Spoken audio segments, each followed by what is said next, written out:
Un peu plus de 400 collégiens ont déambulé dans les rues de Montpellier jeudi 15 mai, avec entre les mains un questionnaire de culture générale.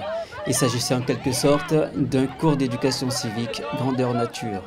Depuis 12 ans, le City Raid d'Andros est organisé partout en France, soit une quarantaine d'étapes locales.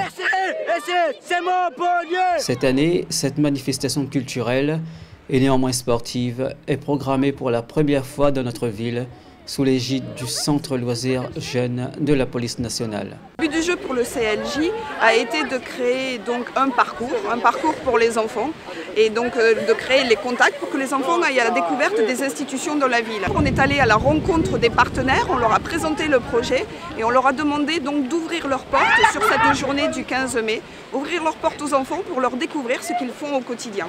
Au total, 33 organismes institutionnels se sont associés à l'événement sous la forme de points de passage. On est à la rue de la Linge, après on va aller à la place de la Comédie par là-bas. Mais il y a un jeu Skyrim. Après on va aller à Henri II.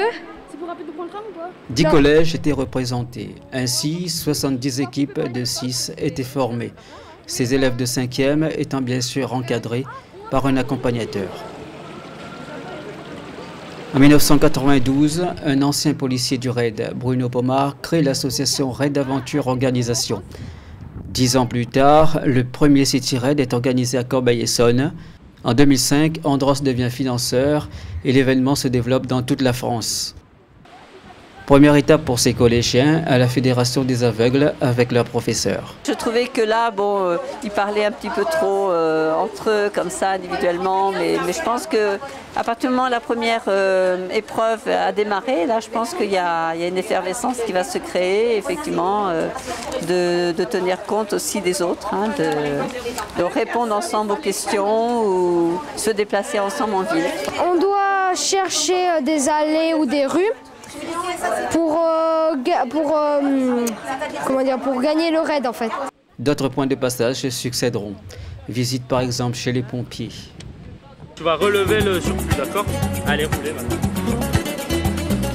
Quand on arrive sur intervention, il faut bien sûr dérouler les tuyaux pour pouvoir intervenir sur le sinistre. Et là, donc, on apprend aux jeunes comment les dérouler et ensuite les rerouler pour pouvoir intervenir sur notre intervention. Tu mets ta main dessous. Là, viens, mets ta main là. Et tu mets ta main ici, comme si tu regardais ta montre. Allez, soulève-le et tu le lances maintenant. Oh purée, c'est loin. Attends, tu le tiens mal là. Tu le tiens, voilà, comme ça. Soulève-le maintenant. Et lance-le de toutes tes forces. Par là.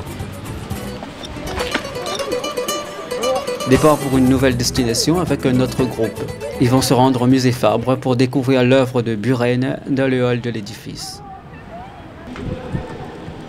Le City Raid d'Andros permet aux jeunes de 10 à 13 ans de redécouvrir leur ville de façon ludique et pédagogique. Depuis ce matin, ils sont là, ils sont motivés, ils se posent des questions et puis chacun donne sa façon de faire, de dire où aller. Donc voilà, il y en a qui prennent le stylo pour répondre aux questions. Voilà, à tour de rôle, ils sont voilà, dans le jeu.